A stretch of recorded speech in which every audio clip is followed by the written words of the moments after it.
Hey, good afternoon, everyone. Welcome to BKS IT Talk Live.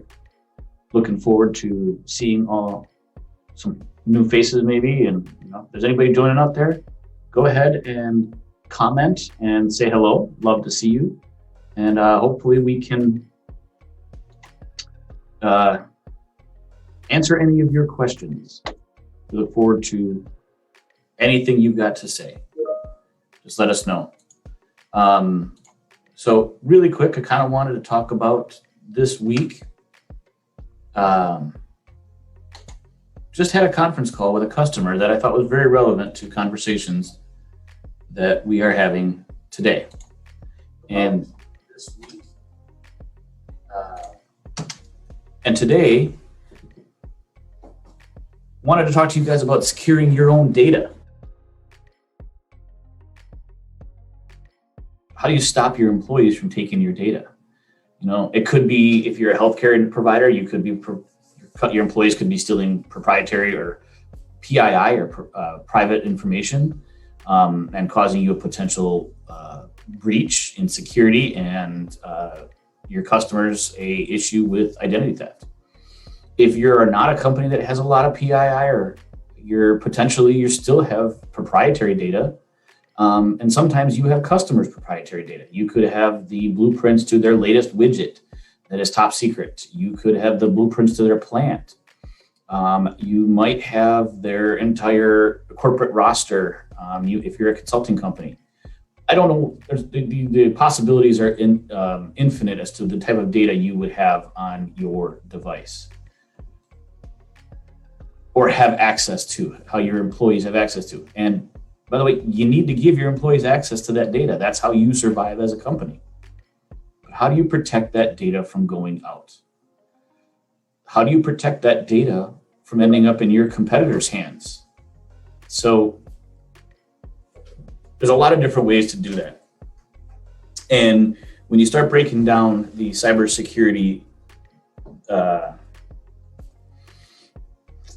frameworks, all of them are going to have different pieces to the puzzle that are going to help you answer that question. But there are some things that you can do right now to protect your data and yourself. First, make sure your employees only have access to the data that he or she needs access to do their job. If they are an HR employee, they should not need access to engineering. And engineering doesn't need access to HR. Make sure that you have the security set that correctly. Second, your employees should not be able to take, and I don't have one here, a USB device, plug it into their computer, and take your customer's data. That's one really easy way to exfiltrate data, is to plug in a USB stick and walk away with it. So what do you do about that? Turn off USB devices on all your computers. You don't know how? It's a great time to give us a call. We can help you with that. Secondly, once the USB devices, now it's a little harder for employees to exfiltrate data. So what are they going to do? They're going to try to download it to a Dropbox or a cloud location. So implement things like web filtering to block access to those locations.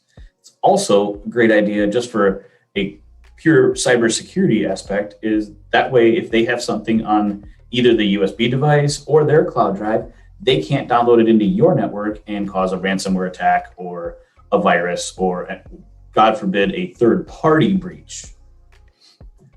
Basically, what you are doing is you are giving your employees one spot to go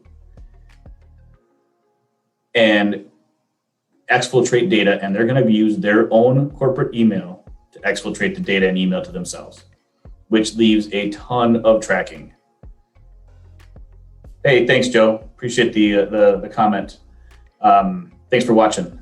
And if they're going to use your email to exfiltrate your data, you can track them all the way. You can do is you have all the footprints, you have all the logs, you can figure out everything they've done. And if you really want to make it automated, you put in filters on outbound email that look for things that are proprietary to you. If you're a bank, you look for bank account numbers. If you're a credit card company, you look for credit card numbers. Every time the outbound filter sees a credit card number, it blocks the email. You can even take it blocks the email and notifies the manager, kind of thing. Worst case is employee leaves the company. You log on to his or her email because it's your data, it's not theirs, and you look at what they did, and you see that he or she exfiltrated all that data, and you immediately put a cease and desist order in with them and their new employer, potentially costing them their career. So how do you protect your data? Those are just a few ways, all of which, by the way, BKS can totally help you with and would love to give you a shout out and give you a hand with.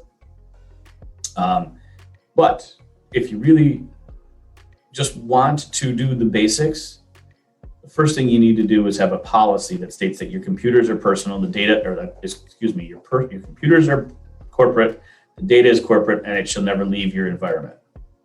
Having your employees sign that is the first step in them understanding that they are responsible for your data and they're responsible for your company. And let's face it, a lot of us, if we lost a data of our customers like that, could put us out of business. So not only are they threatening their own livelihood, they're threatening the livelihood of all of those users and everybody else as well, and all of your employees and everything. So going forward, cybersecurity, we talked about it. We continue to talk about it on this podcast or Zoom live meetings, and we'll continue to add more and more content. But as you go forward, think about your security posture. Think about the things that matter to you. And is it people coming in? Is it ransomware? Is it virus attacks? Is that what scares you? Is it your employees taking your data and moving on with it? All of it is your data, and you have the ability to lock it down as you see fit. So make sure that you have the right policy, the right people in place, and that you have managing to that policy. If you have any questions, we have all kinds of people here that can help you out with it. We can walk you down that road. We can get you secure. It's not an overnight process. We can't just flip a switch and go, oh, it's done.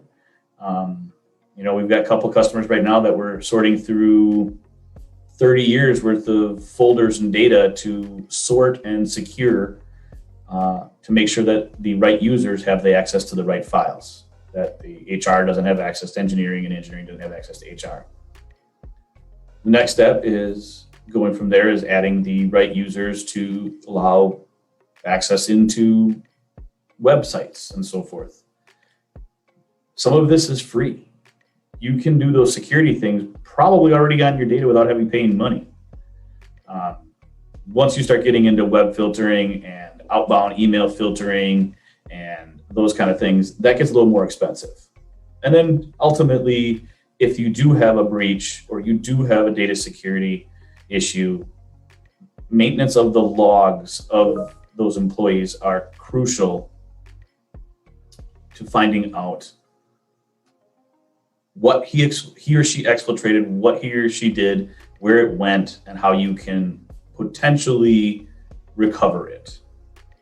So if you're worried about your employees turning back in formatted laptops when they come back from the field, putting a backup program on the laptops that backs up their computers to the cloud on a regular basis will help you maintain that log integrity. And you will be able to prove without a reasonable doubt he or she did what you suspect them to do. So once again, it's a great topic. I could go into it for hours. We just got off a phone call with a customer that I think we were on the phone call for a half hour to an hour, and we hardly scratched the surface with them.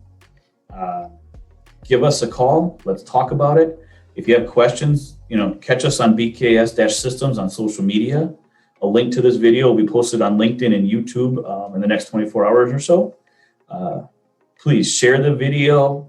Love to get more feedback from your anybody. And I look forward to really figuring out more of how we can help you guys. If you have any questions on security or just IT in general, give us a call, 630-357-8385, or find us at social media at BKS-systems. Look forward to talking to you all soon. Thank you all for watching, and have a great and safe weekend.